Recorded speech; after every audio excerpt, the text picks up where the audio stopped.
اس کے اندر سے نوٹ کر دیا جانا چاہیے کہ میرا نجی معاملہ فلاں انسان کے ساتھ ہے، فلاں کے تعلق سے میرا نجی میٹر ہے، میرا ذاتی معاملہ ہے، یہ ہم نے نوٹ کر رکھا ہے، تاکہ جب ہماری موت واقع ہو، موت ہمیں اپنے چنگل میں لے لے، ہماری روح پرواز کر جائے، تو پھر سماج میں جھمیلا نہ ہو، ہمارے معاشرے میں جھمیلا نہ ہو، مستحقین کے بیچ جھمیلا نہ ہو، اختلاف نہ ہو، نزاع نہ ہو، کوئی ڈسپیوٹ نہ ہونے پائے۔ اس لیے ہمارے پاس جو ڈائری ہے ہونی ہی چاہیے، اس کے اوپر یہ ساری باتیں درج کی جانی چاہیے۔ تو وصیت ہے، اسلام نے اس کو روا رکھا ہے کہ آپ کے پاس مال ہے، آپ کے پاس دولت ہے، آپ کے پاس زمین جائیداد ہے، آپ کے پاس سرمایے ہیں، اور آپ چاہتے ہیں کہ اس میں سے کسی کو دیں غیر وارثین کے لیے، ایسے لوگوں کو دینا چاہتے ہیں جن کے لیے اسلام نے حصہ متعین نہیں کیا ہے، لیکن آپ کے من میں ہے کہ ہمیں دینا ہے، آپ کے من میں ہے کہ ہم فلاں کو کچھ دینا چاہتے ہیں، اور وصیت کے مقاصد میں سے سب سے بڑا مقصد یہی ہے کہ جو غیر وارثین ہیں، ہو سکتا ہے کہ وہ مضبوط بھی ہوں گے، اقتصادی اعتبار سے وہ مضبوط ہوں گے، ان کا اکانومی مضبوط ہو سکتا ہے، اور ایسے لوگ بھی ہوں گے جو کلاس ہوں گے، محتاج ہوں گے، غریب ہوں گے، جن کی اقتصادی حالت نازک ہوگی، اور وہ آپ کی طرف للچائی نظروں سے دیکھ رہے ہوں گے، ان کی آنکھیں، ان کی نظریں آپ سے امیدیں باندھے ہوئی ہوں گی۔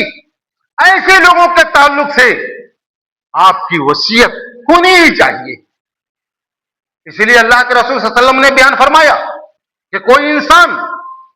اس کے پاس کچھ ہے وصیت کرنے کے لیے، تو وہ رات نہ گزارے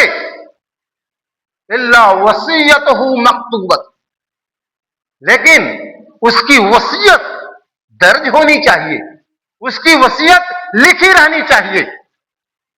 حضرت عبداللہ بن عمر رضی اللہ تعالیٰ عنہ بیان فرماتے ہیں کہ جب سے میں نے یہ بات سنی، کوئی رات ایسی نہیں گزری کہ میری وصیت میرے پاس لکھت روپ میں نہ ہو۔ جلیل القدر صحابی ہیں،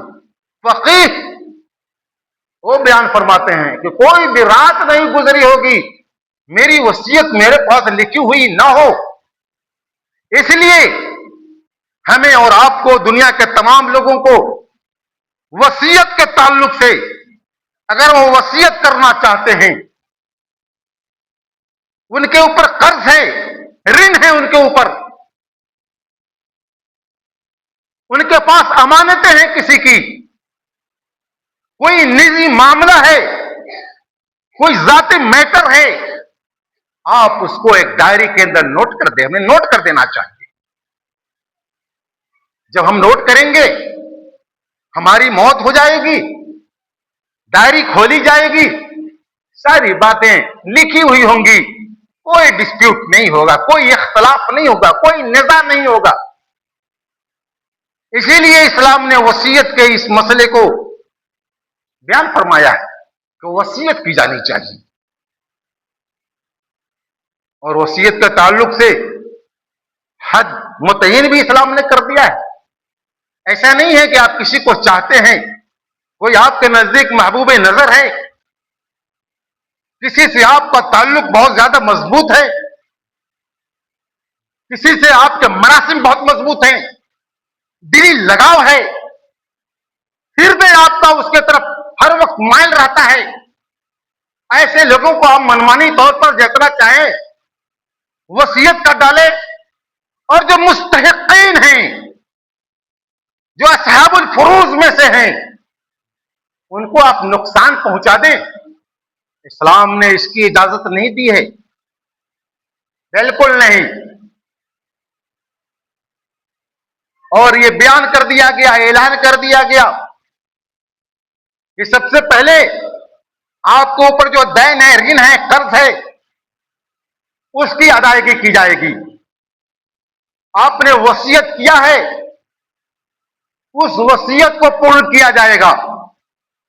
اس کے بعد جو بچے گا، ترکہ ہے، اس کے بعد حق والے کو اس کا حق دے دیا جائے گا، ان کے بیچ میں ڈسٹریبیوٹ،